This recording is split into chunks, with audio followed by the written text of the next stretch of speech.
Hello, everybody. My name is Linda Bahar, and today we are excited to spark our very first episode of podcast Embrace Paradise Raw and Real with Linda.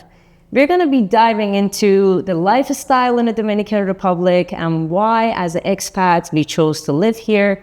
We're going to cover a bunch of other topics as we go in our future episodes in terms of the healthcare in the Dominican Republic, which areas are expat friendly, what makes Dominican Republic a very attractive place for expats, for snowbirds, for investors to come. So there's a lot of wide range of topics that we're going to be covering in our future episode. Today, I'm also excited to have my dear colleague and friend, John Reed, to join this podcast. Thank you, Linda. Thank you for coming. I'm excited to share this very first podcast, which I find is the most important one because everybody is going to kickstart our journey from here. And I can't wait to actually get to the section of our podcast that I will get to ask you questions of why you and your wife chose to move to the Dominican Republic. So as a start, I would like to jump into where Dominican Republic is actually located, what makes this place very attractive. And remember, guys, these are just going to be the bullet points that we talk as starter conversation for our podcast. And in the future episodes, we're going to be diving more into these topics step by step. So when it comes to the Dominican Republic, we are located on North American continent on an island called Hispaniola. We only have one country that is neighboring with us, which is Haiti. Haiti? Yes. And Dominican Republic was founded back in 1492 by Christopher Columbus. And our capital city, which happens to be Santo Domingo, was founded a few years after in 1496 by brother of Christopher Columbus. I can never remember his name, so I'm going to cheat and look at my book. It's Bartolomeo Columbus, which is Christopher Columbus's brother. So, yeah, and because the island and the capital city was found on a Sunday, they named it Santo Domingo, which is, when you translate it, it's Saint Sunday. Which I found it interesting when I was doing my research. I came across it and I thought it would be fun to let you guys know as well. So that's how the island was founded. And then fast forward quite a few years, in 1844, Dominican Republic got its independence from Haiti.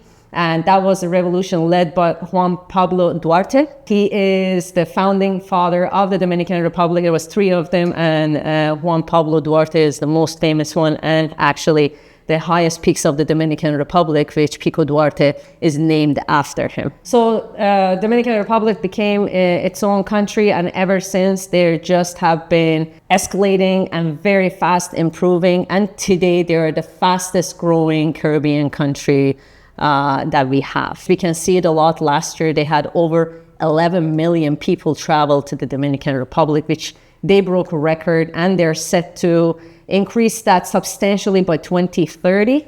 So we're excited to see what's waiting for the Dominican Republic and what they have in the bag for us in the future. So far, I've been very impressed myself in the past few years that I've lived here. By the end of this interview with John, I will also share my own journey of relocating to the Dominican Republic as well. So now that we covered a little bit about the Dominican, I want to also jump into the topic of what makes this country very attractive for snowbirds, expats, investors to come here. And I kind of made my own points here that I'm going to be following. And again, we're going to be diving into more of these topics in more details in the future podcast. But to me, the very first reason was the weather. We have all year round paradise here. We have 300 plus days of sunshine. The weather is very stable. I'm Canadian, so I'm gonna go by Celsius. We have 28 plus Celsius pretty much all year round here. The highest, it goes to like 32. I would say the most thing that changes is the humidity here. So all year round weather is fantastic here. The weather safety is another reason we don't get hurricanes here. And it is pretty safe overall. In the last 200 plus years, we haven't had severe hurricanes that came through the country. So that is also amazing. We're going to have a special podcast for the weather. So stay tuned for our future information to come. And then beautiful and diverse landscaping. we don't just have beautiful turquoise water and beautiful beaches. We also have the mountains, the lush green scenery, especially when you go to Constanza and Jarabacoa, which is the mountain part of the Dominican Republic. You get amazing, beautiful, lush green areas and also cooler temperature. I can't believe that I say this, but in the Dominican, sometimes we want to, like, especially in summertime, we want to escape the heat. And we do go to the mountains, which you substantially notice the difference in the weather. We also have historical areas such as Santo Domingo that you go and you discover colonial zones. So there is something for each person. You like the beaches, you go to the beach. You like the mountains, you go to the mountain. And if you like history, you visit our historical areas. Beside that, affordable and comfortable lifestyle in comparison to Canada, US, Europe. Dominican Republic is very affordable. Especially if you're on a budget, if you're a retiree and you want to make sure that your money goes a long way, Dominican is a good place to check for yourself. Safe and stable for investors and expats, right? Like, safety is another point that I came here to check for myself as well, because we have support of the government and they're supporting the expats to move here. Safety is a big factor in this country. Strong structural and connectivity. Our infrastructure is great here and it's improving day by day. We have fast internet. We have great roads. Sometimes when I talk to people about roads here between Sosúa and Cabarete, which is on the north coast that we're located, we have lights on the road throughout the entire highway. Right? So I was very pleased to see all of this. I travel a lot in Dominican Republic. I go to Punta Cana, I go to Santo Domingo, and I like driving at nighttime because, like, the roads are a little bit more quieter, but they have their roads perfect, at least the areas that I have seen. One more thing that I love about this place is the quality of life and work balance. I can say probably some of us that come here and we still need to work.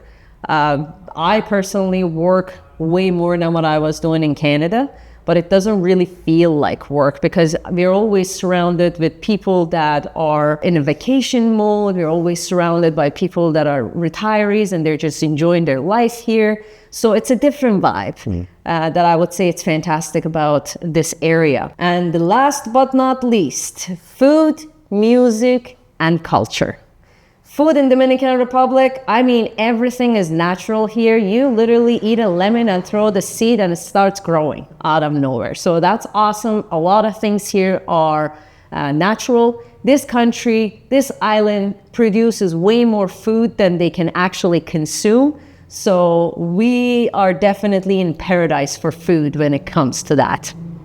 Music, bachata, merengue, salsa. They love dancing, they love the good spirit, they love to be happy. I mean, these people, they live for today.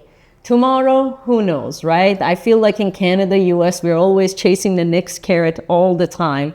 And here, that doesn't exist. They make money today, they enjoy it today, and I love that. I'm still trying to get to their level, but that's awesome. Their culture is wonderful, they have a rich culture.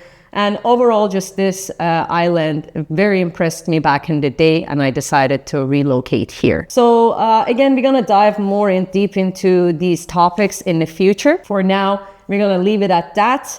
And my dear John, I have heard some of your stories of relocating here, but I would like to dive more into that and find out what is your why.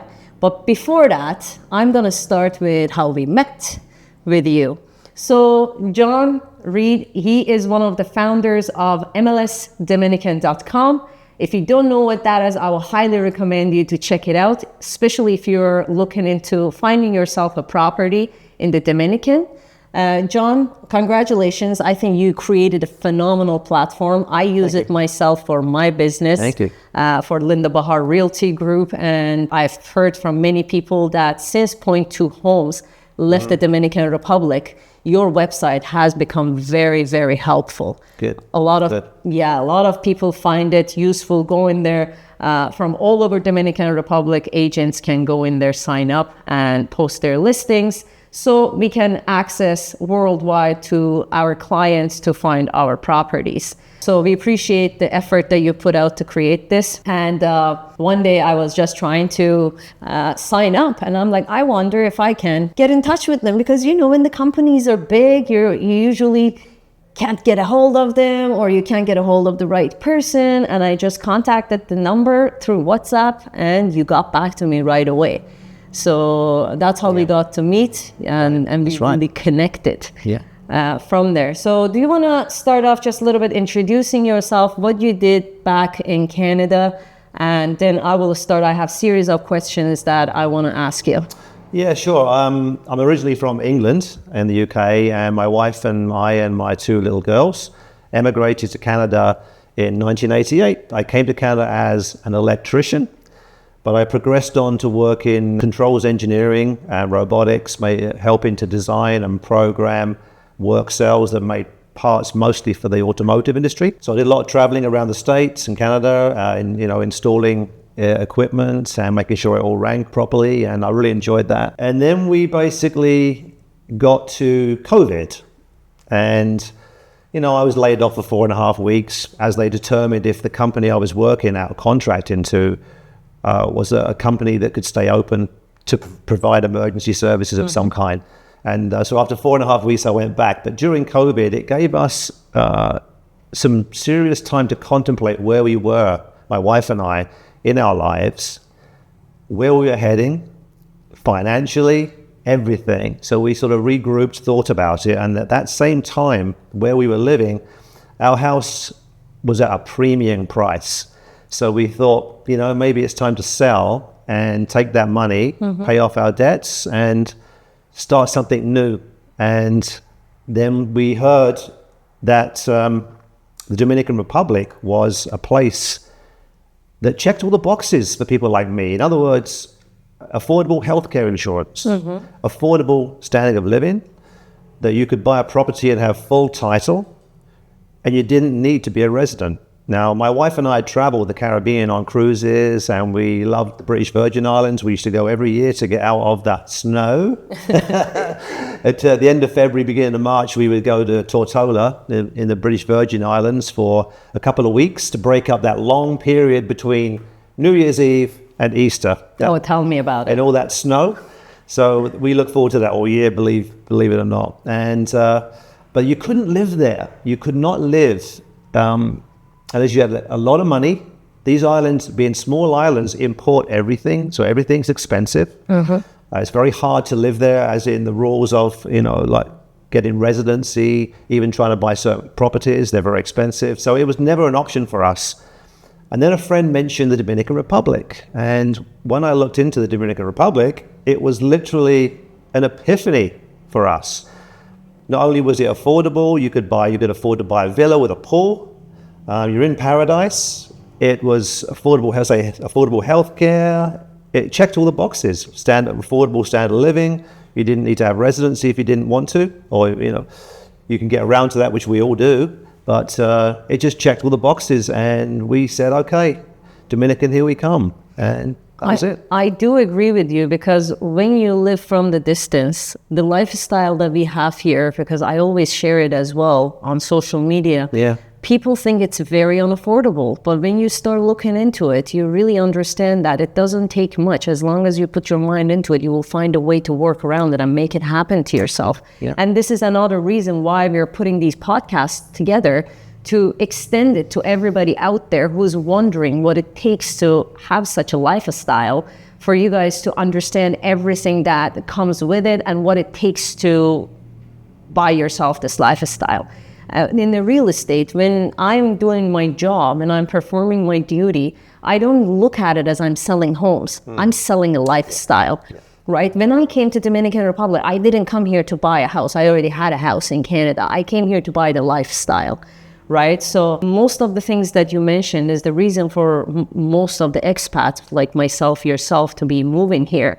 So what inspired you to choose Dominican Republic necessarily as your home versus the other places that you went to? You mentioned that the pricing and the healthcare was one of them, but there must be more than that behind it? Can you share that reason with us? So again, we adored the Caribbean. We adore the Caribbean. I mean, I just, when we had a choice of flying to St. Thomas, which would then take the ferry to Tortola, we could go to Atlanta and take a Delta flight, or we could go to Miami and take a American airline flight. I always chose Miami because before we even landed, and don't forget, we've just come from snow 2.5 hours earlier, I could see palm trees before we even landed.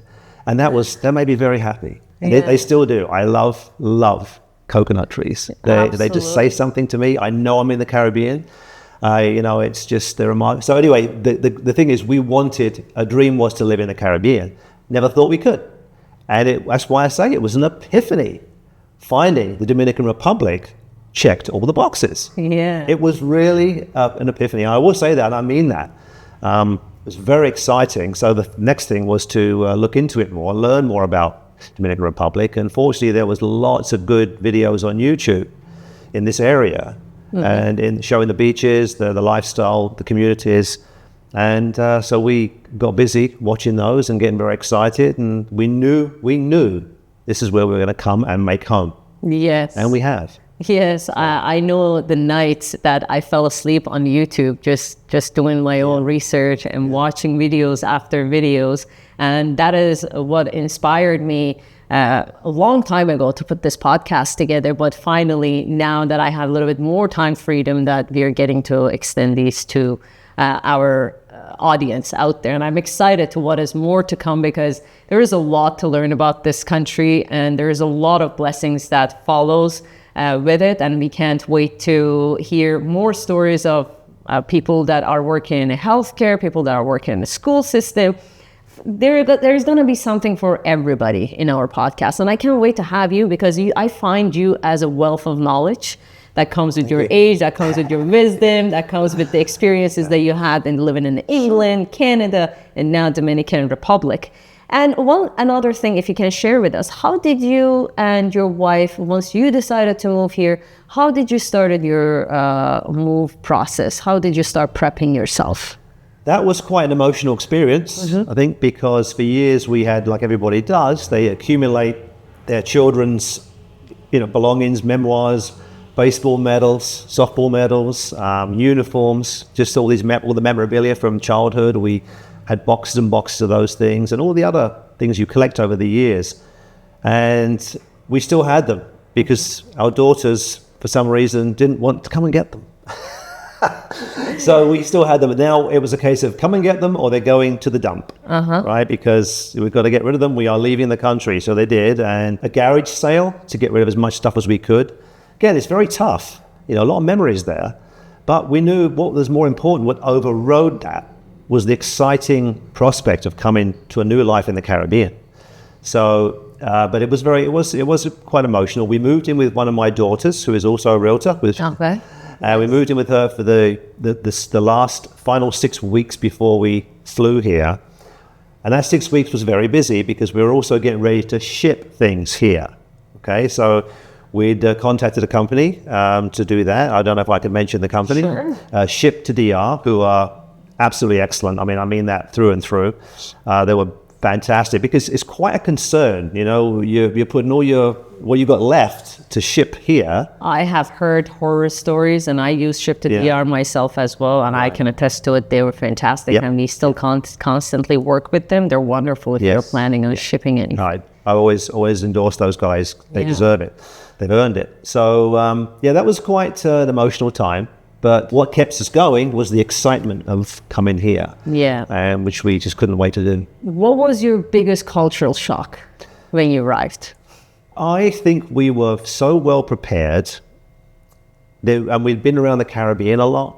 So it wasn't a big shock, really. We didn't really have that much of a shock. It was almost like the videos we'd seen. In a lot of the cases, the videos were good. Was there any misconception about Dominican Republic before you moved here? Not really. No, not really. Now, we did come here 26 years ago for a first vacation in the Caribbean. That was in 1999, a long time ago, and it was quite different then. It was very third world. That's why it really wasn't on my radar for coming here.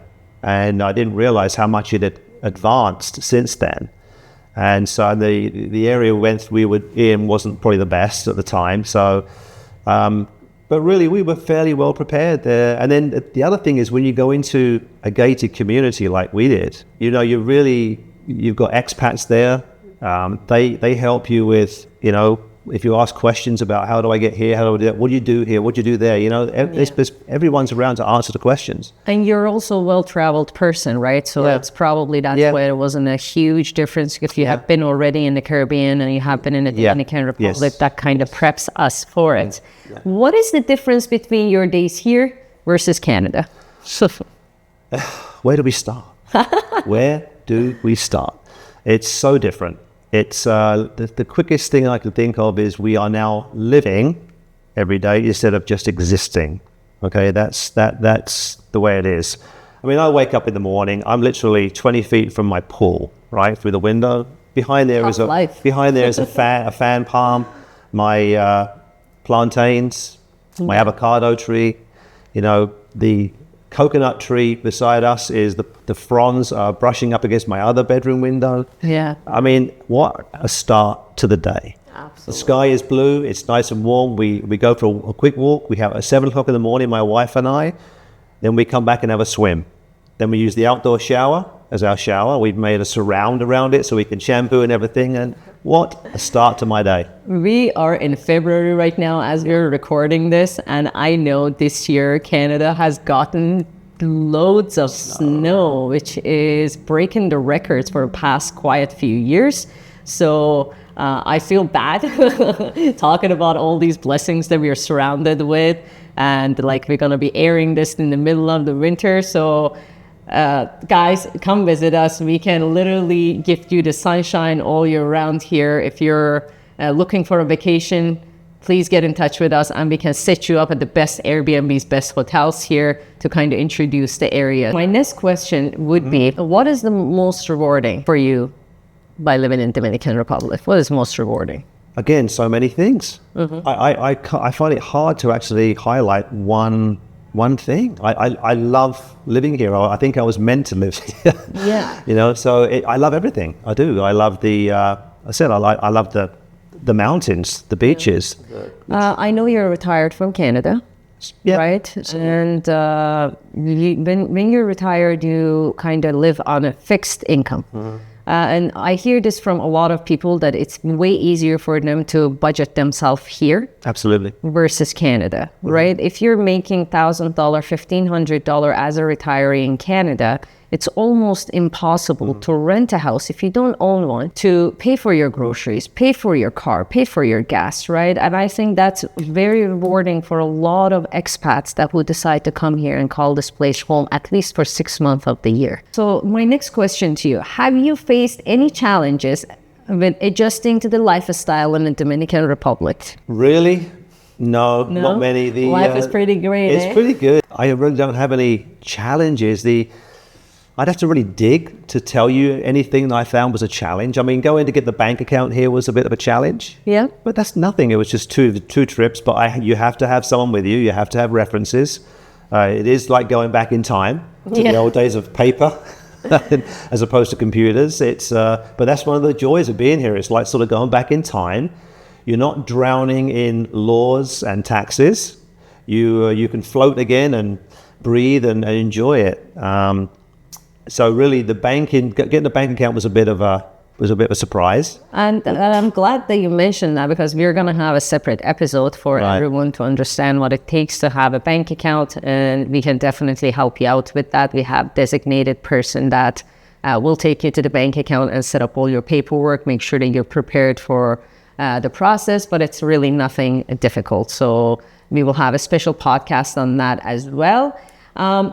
Another question for you. How welcoming did you find the locals? Very welcoming. In fact, every day, my wife and I say we go for a walk and we have the security guards and every person, even in the town, doesn't matter their age, their sex, you say, hola, they will always, always, always say hola back to you with a big smile. It's like Canada in the old days. Yeah. Right? Yeah. You make eye contact and people smile at you. I love people it. say hi to you. I love that. Yeah. I really love that. It's just humanity. It's a part of humanity that we've sort of lost in the West because we're so busy and just, get out of my way. I just got to get there. Here it's it's all they big smiles. And I mean, I pull up in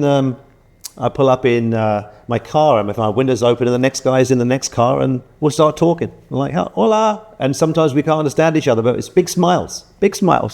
And I love it. It's just another thing that adds to the quality of life here for Mandy and I. Absolutely, because we're all human beings, right? We like being connected, and especially like we come to their country and we embrace it, and they see that in us, right? Yeah. These people, Dominicans, they love their country. Yeah. I have never seen happier people, even if they only have like $2 in their bank account. They're always fulfilled with what they have. Which I find it very difficult to see in Western countries. Doesn't matter how much we have, we always want more, and we're always after the next carrot. Have you been easily connected here with expats? I know the answer for this, but it's for our audience. So can you please go over that a little bit? Yeah, we as I said, we moved into a gated community, and we've met so many people. I've never had as many friends and acquaintances as we know, and we can walk down the street, the main street, Pedro Clesante in Sosua, and there's a few pubs, bars, and restaurants, and of course they're all open at the front. And we walk down there, and we always know people in almost all the restaurants. Hey, John, Mandy, how are you? And it just feels like home, right? It really does. Now, quite a lot of these people are snowbirds. So they will be disappearing around April, May time. They'll be gone, and then it quiets down. So the beaches, there's more room on the beaches and the restaurants, but it does get quiet until they come back, beginning in sort of October, November. But we love that too. We love that it was busy. We love it when it's quiet. It's it's wonderful. Yeah. It's wonderful. We have a lot of friends, and here's the thing. Mandy, my wife, she'll have a message from one of her friends. We're having a beach day tomorrow, and there'll be 10, 12 of them meet up on Sosua Beach or Cabarete, Playa Cabarete, and they spend the whole day on the beach, and they eat there, and they swim, and they drink, and they just have a great time. And it's just part of life. And you've got to normal life. You have to pinch yourself sometimes and go, look, it's just, how lucky are we?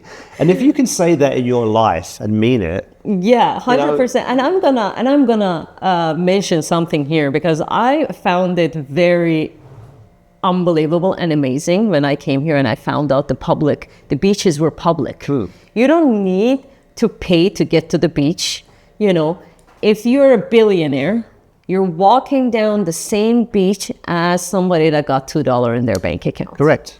It doesn't matter how high level of a location you are, how low level of a location you are, everybody immerses together. Yeah. And I love that, because you really allow everybody in every budget to get to enjoy the nature of this island.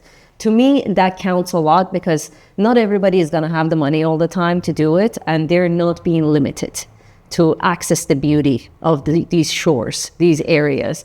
So to me, that was priceless. Mm-hmm. I'm a traveler. I travel to a lot of countries, and I pay to get onto a lot of beaches. Thank God now I live in the Dominican, so anywhere that I go, I don't care about the beaches, and we literally got the most beautiful ones here. But that was priceless to me, and I respect this country for keeping their beaches always public. Yes. There is no private beaches on this island, which is thumbs up to that. I absolutely love it. Is there any funny experience of you in the Dominican Republic after you moved here? Just a few months ago, I was driving a tuk-tuk, like a three-wheeler tuk-tuk, just to go and get groceries and things. And I'd loaded up the tuk-tuk with groceries. I went to the store, got my groceries. On the way back, I'm getting waved down by a traffic cop, and I'm thinking, oh, here we go. Like, I'm going to get a ticket for something. I don't know. So he waves me down. He spoke no English. And I thought, what's he want? And then he jumps in the back of the tuk-tuk. And I'm thinking, what is going on here? And he's rambling away and going, so I'm like, I think he wants me to drive. So I came, what's going on? Yes, and the thing was, I've got groceries all on the floor everywhere in bags, and he had to put his legs up on the chair and go. And then we get to the next light a few hundred yards away, and he jumps out. Gracias. He just wanted a lift. He just wanted a ride? I couldn't believe it. He just flagged me down for a ride. And I honestly, at the time, I could not stop laughing. I went into the next, it's Super Polar. Yeah. I found some friends in there. They just bumped into it, and I was laughing my head off. And I said, I love this country. That was fantastic. That is funny. So, yeah. That is funny.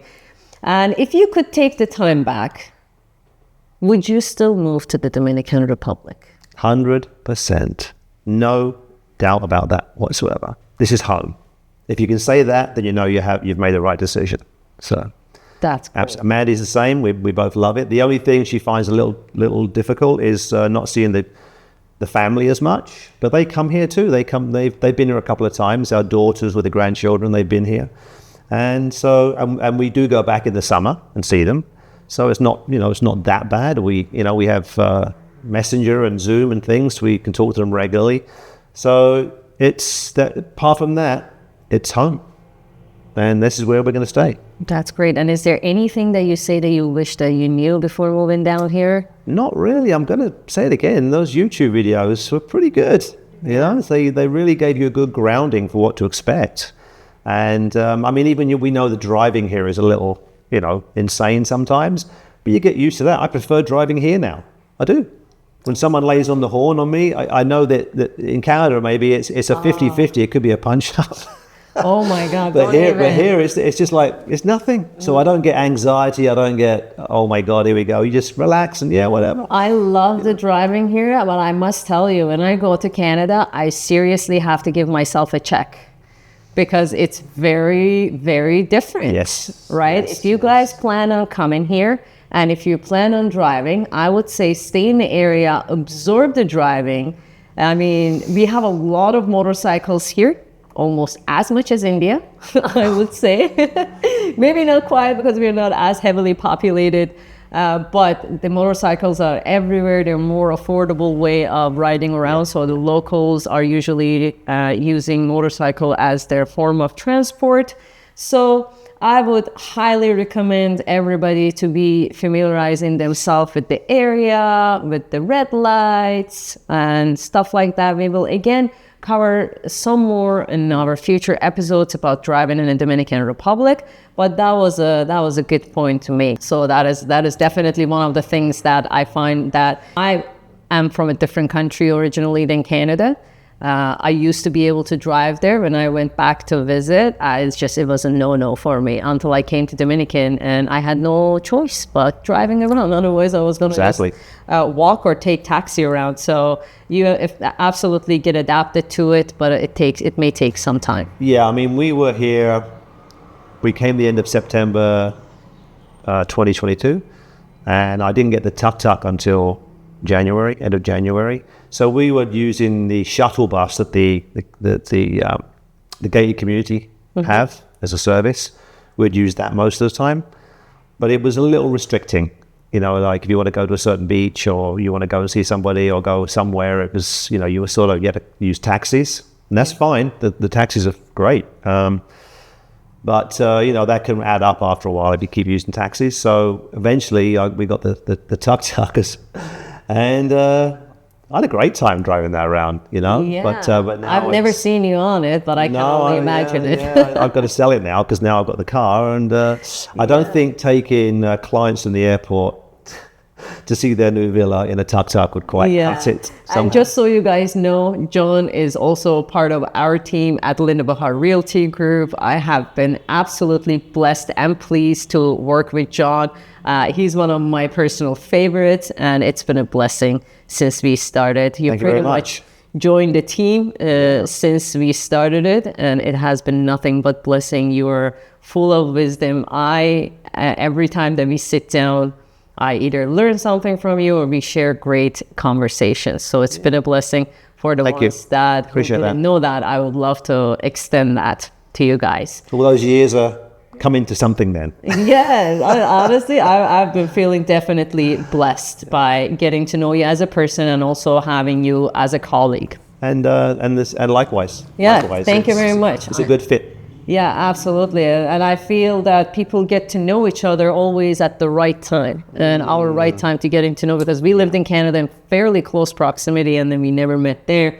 And then you move to the Dominican Republic, totally different area, different country, and we got to meet here. It's been definitely a pleasure. Yeah. And this felt like when we met the first time and sat there and had lunch and just chatted about the real estate industry as a whole and MLS Dominican, that we sort of hit it off, and it was pretty well obvious that there was more to come between me and you, and so you offered me to maybe start doing real estate. And what really appeals to me is it's not a job, it's taking people around to help them find happiness. In paradise. That's not a job. Right. It's just to be out and about doing something, taking people around, showing them things. It's a blessing, so. I do agree with that, because again, I work here way more than I worked in Canada, and I don't feel as drained as I am. I own multiple businesses here. You see my schedule. I start first thing in the morning, and sometimes 2, 3 a.m. I'm still messaging in our group chat. There is no stop until we make it. And it's a pleasure. Yeah. I feel like I have more in me. The energy doesn't end. I don't know if it's like enough vitamin D hitting my body, but it's been great. So I really appreciate you sharing your journey with us. Very welcome. I can let you talk for hours. It's so enjoyable the way you share your journey with us. And I'm going to move into talking a little bit about my experience and what made me to move to the Dominican Republic. Again, we go back to 2020, when the world took a leap, everything started changing. We all got caught off guard. I didn't know what was happening. All I knew that I wanted to keep my family safe. So I decided to take some time off from work, and I then started doing a little bit of research and really finding out about what I want in life. I decided to start a business. I started to become independent because for my own personal preferences, I didn't want to continue working in corporate world anymore. And I used to be in car sales. I used to crush it in car sales. I absolutely loved working and selling. Sales is absolutely my field. I love dealing with people, but it wasn't serving me anymore at that time. So I decided to look into surrounding countries, and I never liked snow. I lived in Canada since 2010 until 2021. And I can tell you, I dragged myself through winter season. And we have, we have 8 months of winter, right? At least 5 to 6 months of snow. Yeah, for me, anything below 0 or close to it is winter. Yeah. I have nothing really to protect me. I'm skinny, petite, so I always dragged it. I'm still very grateful for my opportunities in Canada, but it wasn't serving me anymore. So I started looking, and I started traveling. Before the crazy lockdowns hit, I went to Mexico. I looked into Costa Rica, Belize, many other places that you can possibly imagine in Caribbean. And there was always something about one of them, and it just wasn't working out. And I finally came across Dominican Republic. And I'm gonna be extremely honest, just like raw and real, talk with Linda. The first time I traveled to Dominican Republic back in 2017, I said, I will never come back again.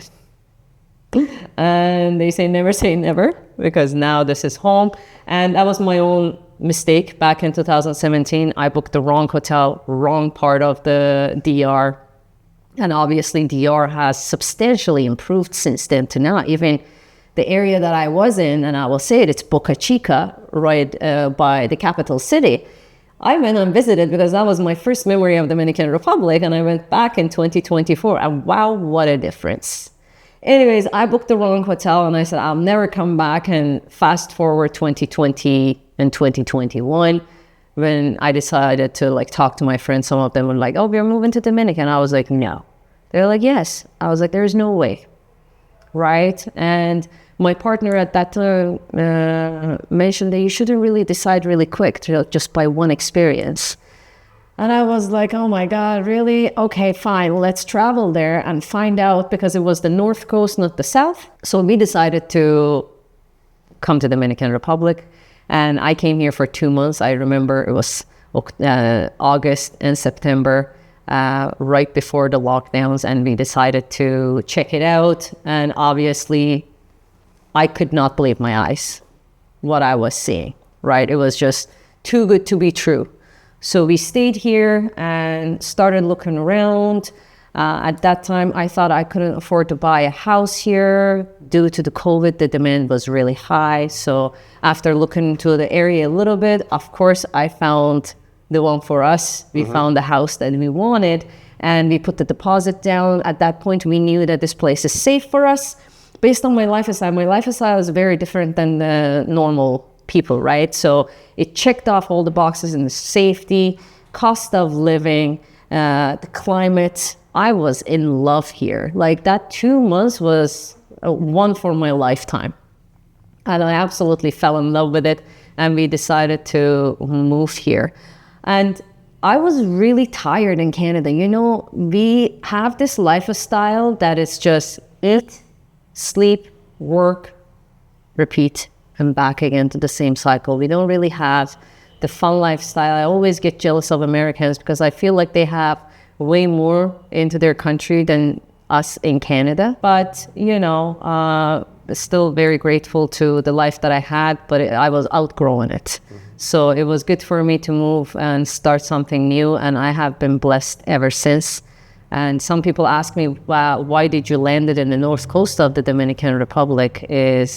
I was a real estate investor also. I grew up in a builder's family, so I've been always around real estate. And because I wanted to have this as my support way of income, I did some research. And in the north coast of the DR, as you know, we don't have many hotels. So it's very Airbnb friendly. A lot of people come here that don't want to stay in all-inclusive hotels. So they choose to go somewhere that they can get Airbnbs for a decent cost, and the cost of living is good here. So after doing some research, I noticed that, okay, this area is safe for my investment. I sold most of the assets that I had in Canada and decided to bring them mainly into the Dominican Republic. And I can tell you that real estate has never been more profitable than what I've had in the DR. So a thumbs up to that.